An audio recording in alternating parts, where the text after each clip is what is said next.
Dévotion Fanro du vendredi 25 novembre 2022 par l'apôtre Grace Lubega. Titré « Ne manquez jamais Dieu partie 1 ». Luc 19h44, car j'y vais, et te mettrai à terre, et tes enfants au-dedans de toi, et ils ne laisseront pas en toi pierre sur pierre, parce que tu n'as pas connu le temps de ta visitation. L'une des expériences les plus tristes de la foi chrétienne est le manque de Dieu. Beaucoup le font et ne le savent même pas. Ils continuent joyeusement leur vie sans se rendre compte des étapes clés de leur destin qui les traversent. Comment Dieu vous manque-t-il ? Vous le faites lorsque vous ne parvenez pas à être disponible pour lui au moment qu'il a fixé pour votre destinée et pour vous marquer pour votre prochaine place dans le grand plan du dessein divin. C'est ce que signifie notre écriture thématique lorsqu'elle dit que certaines personnes ne connaissent pas le moment de leur visite. Le jour où Dieu veut les oindre pour leur prochain niveau de ministère est le jour où ils manquent un service parce qu'ils étaient trop fatigués après une longue journée au travail.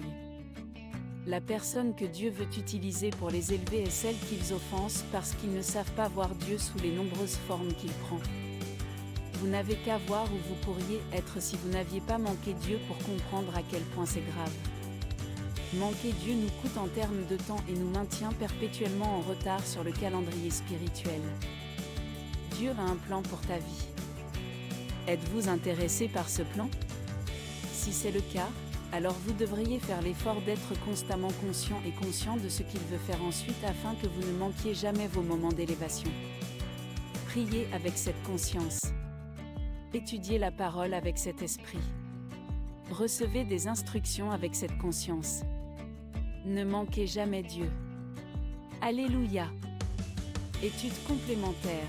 Jean 20, 24, Hébreux 10, 25. Golden Nugget, Dieu a un plan pour votre vie. Êtes-vous intéressé par ce plan ? Si c'est le cas, alors vous devriez faire l'effort d'être constamment conscient et conscient de ce qu'il veut faire ensuite afin que vous ne manquiez jamais vos moments d'élévation. Priez avec cette conscience.